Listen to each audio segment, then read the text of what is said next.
Boas palavras, poesias e reflexões. Estamos de volta aqui com o nosso programa semanal aos sábados e hoje eu vou falar de um assunto triste, indigesto, necessário, urgente, sempre de ser repetido, de ser debatido, de ser estudado, de ser aprofundado, para que nós possamos extinguir esta chaga social que está em nossa sociedade, que foi constituída como uma sociedade escravocrata, né? Que é o racismo. Né? Mas também essa perpetuação, né, da mentalidade escravocrata no Brasil, que se estende principalmente contra as populações negras, mas também aquelas que não são negras, mas que são periféricas, né? Que a maioria é negra ou tem ascendência negra. Então, nós temos um racismo e um classismo e uma discriminação arraigadas na mentalidade das elites brasileiras que são difíceis de serem arrancadas, porque são perpetuadas, né, já há séculos. E as pessoas nem percebem, nem têm consciência disso. Então, hoje há muita gente, felizmente, que faz estudos sociológicos, políticos, sociais, de todas essas temáticas. Há muita militância nas redes sociais, há poesias, há literatura, enfim, um universo, né, que se faz presente, isso tanto nos Estados Unidos, que tem praticamente a mesma história que a nossa, né, quanto no Brasil, né, e também foi lá que começou toda essa ideia de estudo do racismo, com os feminismos negros, né, com as feministas negras, e aqui no Brasil também hoje temos essa militância, esse aprofundamento, esse debate. Mas essa semana, essas últimas semanas, veio à tona uma notícia que me impressionou muito, que todo mundo está comentando nas redes sociais, né? Está sendo exibido um podcast que se chama A Mulher na Casa Abandonada. Né? E é a história de uma mulher que foi com seu marido na década de 70 para os Estados Unidos, uma pessoa rica, descendente dos barões do café de São Paulo, e que levou uma empregadinha, né? uma pessoa que já desde a adolescência trabalhava na sua família, né? Como se fosse uma escrava particular. Levou e durante 20 anos esse casal, o homem e a mulher, e ele trabalhava para a NASA, fazia um produto lá para oferecer para a NASA, portanto estava muito bem estabelecido lá, usavam essa menina, essa moça, que depois foi se tornando adulta e mais velha, de maneira assim, escravizavam, batiam, espancavam, não davam liberdade, não pagavam salário, enfim, em situação, como se diz legalmente, como se diz, análoga à escravidão, né? Ou seja, situação de escravidão. Né? E até que os vizinhos denunciaram, né? E ele foi preso, foi condenado pela justiça americana e ela fugiu. Fugiu e hoje ela mora numa mansão caindo, toda desmoronando em Genópolis e está lá, né? Nunca foi punida por nada, enfim. Mas certamente não é uma pessoa que tenha uma felicidade, um equilíbrio interno, vive numa casa em ruínas, né, sozinha, enfim. Se a justiça humana não alcança os criminosos, a consciência está sempre lá, né?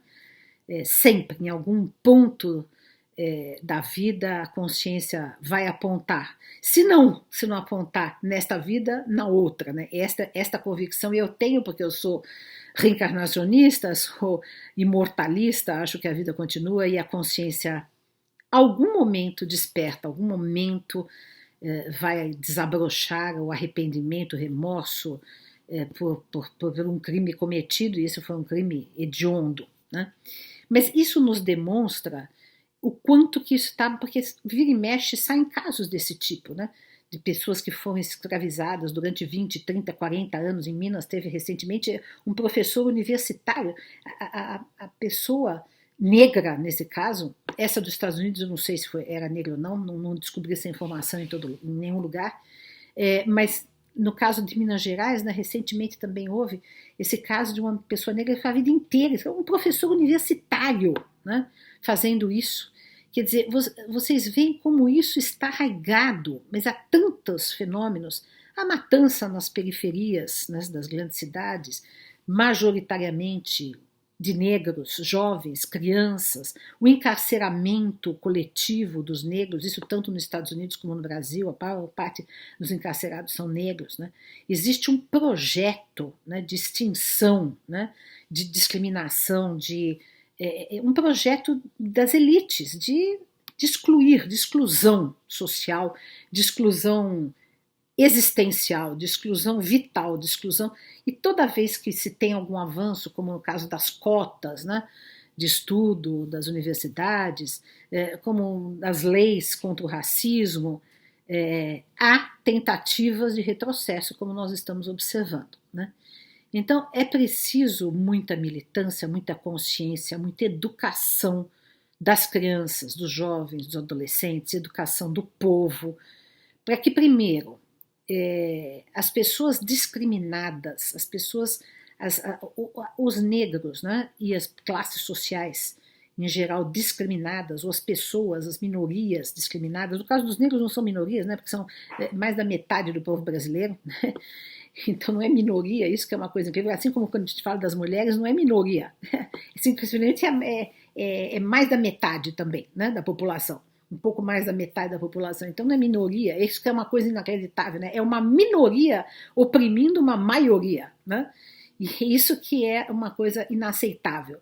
Então é preciso o tempo inteiro fazermos uma campanha, fazermos uma militância, fazermos um discurso, fazermos atitudes afirmativas, mesmo sendo brancos, mas estando em luta ao lado dos companheiros negros, daqueles que passam por essa discriminação, mesmo pertencendo a uma classe social não periférica, como é o meu caso, mas estando ao lado daqueles que estão nas periferias, sofrendo a fome, a discriminação, a polícia invadindo, as matanças, os genocídios que nós vemos todos os dias nos órgãos das imprensas alternativas, né, porque isso não aparece todo dia na Globo, não aparece todo dia nos jornais, né, nas imprensas oficiais, a imprensa mais elitista, mas está todo dia nas redes sociais, para quem acompanha, um Ideia Ninja, os Jornalistas Livres, um GGN,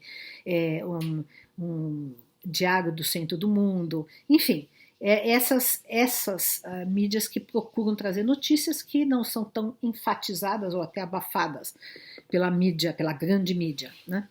Então quem acompanha isso o tempo inteiro vive com uma angústia no peito, com uma tristeza, com uma indignação, com uma revolta por essas circunstâncias que se perpetuam há séculos, né? Quer dizer, nós tivemos a suposta abolição da escravatura do Brasil, mas nunca houve uma integração de fato real, verdadeira, das populações que antes eram escravizadas e de suas herdeiras, né? Aqueles que são descendentes dessas populações, né? Então, não houve um projeto no Brasil de integração social, política, educacional, nada, né? E nós até hoje enfrentamos essa dualidade na nossa sociedade brasileira. É por isso que a gente precisa de ações afirmativas. Uma das ações afirmativas que eu acho importante é ouvirmos, incorporarmos, darmos, emprestarmos, aceitarmos, nós que somos brancos, a voz dos negros, né?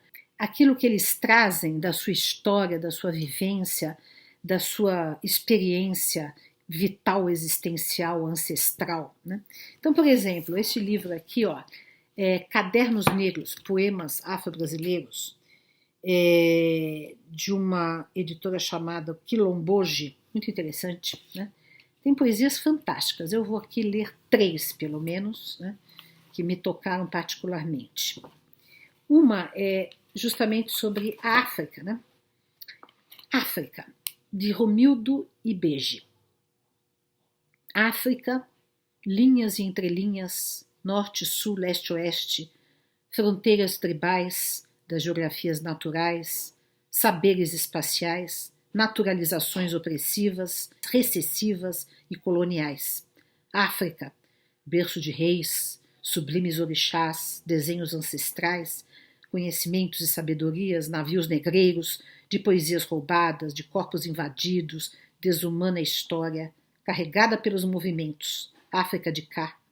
Oxalá, Ogum, orixás, não nos deixemos silenciar, incorporemos as cores quentes, não inutilizemos nossas forças, não retalhemos nossos sonhos, abrigamos os elos de Ubuntu, resgatemos nossas essências. África de cá, semeia a cultura, planta amor nas dores, nos ensinamentos, floresce nas adversidades, luta para não perder identidade.